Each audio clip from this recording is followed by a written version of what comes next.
YouTubers, welcome back to the channel. We're going to take a minute today and talk about goals.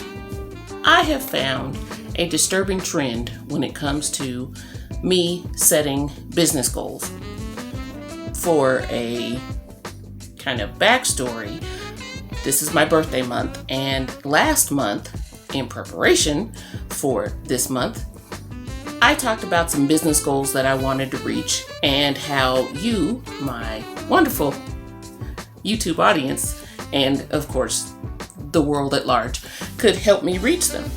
And so here we are, about midway through June, and it's not looking so good for those goals. Well, that's not true. I did, with the help of more than a couple, with the help of some wonderful people here in Denver, I was actually able to reach one of those goals, and that is the goal to have at minimum 55 people signed up for my No Water Press Publishing and Consulting Guild, aka my email list community, humans to which I communicate on a monthly basis. And I actually, as of the recording of this video, have a total of 58. Yay! And thank you. I really appreciate it. Of course, the month's not over. There is room to grow that number tremendously, and I'll have all that information and whatnot, so you can click the links and blah, blah, blah down in the description box below. Okay. So with that said, I set these goals much like I do any other goal, right? Pie in the sky, I'm dreaming big. I want all of the books sold. I want business revenue of this much money, and so on and so forth. And what I realized in setting those goals is that the goals that I set require somebody else to act in order for me to reach them. And I got to thinking about my goals in general, and I realized that quite often I set goals that are out of my control to obtain, if that makes sense. For example, my revenue goal for every month since I went full-time in my business has been $5,500. Now that means a combination of books sold, workshops given, editing jobs I've done, client work, etc., right? Combination of all these revenue, I would call them streams, but at this point, ain't none of them flowing. So a combination of all the revenue avenues that I desire would net me $5,500 a month. And that's not, quote, a lot of money, especially when you hear the gurus and whatnot out here talking about, oh, well, I launched my course and made 6 figures in 25 minutes, those kinds of things, right? So $5,500 a month is not that big, but you're starting at zero. $5,500, that's a lot of money, right? But the problem with that being a goal per se is that I have no control over people choosing to spend money with me. I have no control over that. Now, there are things that I can do to hopefully, I want to say influence, but that's not the right word. There are things that I can do to build trust with people I interact with to the point where they feel comfortable and confident and excited to spend money with me. So as opposed to making the $5,500 my goal, it's dawning on me, a little late in the game, it's dawning on me that my goal should be more the activity to which I can demonstrate reasons for somebody to trust me, reasons for somebody to want to spend money with me. And to that end, man, I need to revamp. Maybe revamp's not quite the word, but I need to refocus on content creation, on providing value, on stimulating and hopefully increasing people's curiosity about what I do and how I can help them, to the point that they'll then turn around and want to buy the books book the strategy sessions,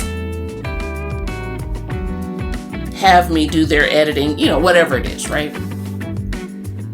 Of course, again, all of this is coming to me midway through the month, but it's at a good time because I can now then look at the remainder of this year, which, starting in July, actually kicks off my countdown to my, you ready for this? 15th anniversary of becoming a self-published author and starting my business. Yes, my friends, I actually started this whole shebang back in 2008 with the publication of my very first book, Satin Sheet Memoirs, Volume 1. It's a little collection of erotica. You may or may not be interested. I'll be sure to, of course, link it below, along with the rest of the books. Hint, hint. But anywho, all of this refocusing and redesigning of the goals is happening at a really good time because we are midway through the year. And as I mentioned, July is going to kick off my countdown to my 15-year anniversary. Got a lot of exciting things coming for that. Back on track, we're talking goals. You may also remember, if you've watched any of the previous videos, that this month I am channeling a character from my book, Aphrodite's Twin. And again, that's another collection of short stories that I've written kind of wrapped in a short story. So I like to call it short story inception, if you will. It's a story within a story within a story. There are levels. But the character that I'm channeling this month is Alexis. And you may recognize that name because she is also the lead character in Let There Be Life. The thing is, the story that she appears in Aphrodite's Twin, is kind of like an alternate universe, or since we're all hung up on the multiverse now, it could be that this is Alexis in another universe, in another iteration of her timeline. However all that works out. Same character, just different universe. And in this particular universe, in Aphrodite's Twin, she is training to become an international assassin.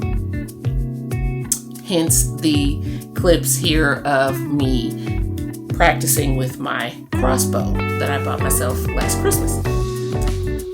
Oh, see, distracted. Goals. We're talking goals. Yes. So part of Alexis's training, of course, is not only does she need to learn how to shoot things and stab things, she also needs to physically be able to handle herself in a fight. Well, needless to say that at the ripe old age of about to be 55, my ability to handle myself in a physical altercation has been greatly reduced. I've spent a lot of time at a desk, in case it wasn't obvious. I am a writer after all, and writers write typically sitting down. Not a lot of punching and lifting weights and moving and all that good jazz. But anyway, so goals.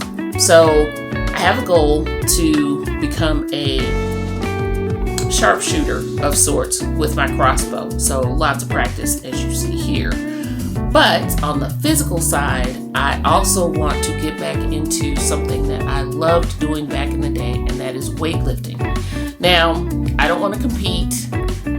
I'm not trying to, drop ridiculous amounts of body fat to the point where I am so shredded you can bounce metal off of any particular part of my body. No, we're not trying to get to that point. But definitely want to get to a point where there's a little less wiggling of the body parts, a little like when I do this, it actually looks like something as opposed to whatever we got this going on here. What is that? What do they call that? Like it's a chicken wing? Yeah, whatever this is. Yeah, trying to get rid of that. And the back fat? Can we not? Anyway, and not for any other reason than I have in my mind how I want my body to look going into the next, one would hope, 50 years of my life, right? And this right now, this ain't doing nothing for me. Not to say that I'm not still sexy as hell, but again, not sexy the way I want it to be. Besides, I'm channeling Alexis, and this is not the body of an international assassin at this point. When I talk physical goals, much like my business goals, as opposed to setting milestones or targets that are somewhat out of my control, I am instead looking to do things like the goal is to go to the gym so many times a day. The goal is to get to a point where I'm lifting so much weight on a particular exercise or whatever. Just gonna sit down and really look at what's in my control to achieve. Like what actions can I physically take that will result in that particular goal or target that I'm trying to hit. So yeah, this is just a quick video, wanting to stick to my posting schedule, so definitely wanted to put something together so I would not lose my momentum and my consistency in that regard. Hopefully you got a little something out of this, to the point where you're looking at the goals that you have set and kind of examining, now, are these goals that are in your control, or do you maybe need to step back and redo your goals coming into the second half of the year so that they're things that are physically within your control to reach. That's going to do it for this video, of course. Everything that you need is going to be linked down below. I'm going to ask that you like, share, subscribe, all the things, and we will see you back here next week.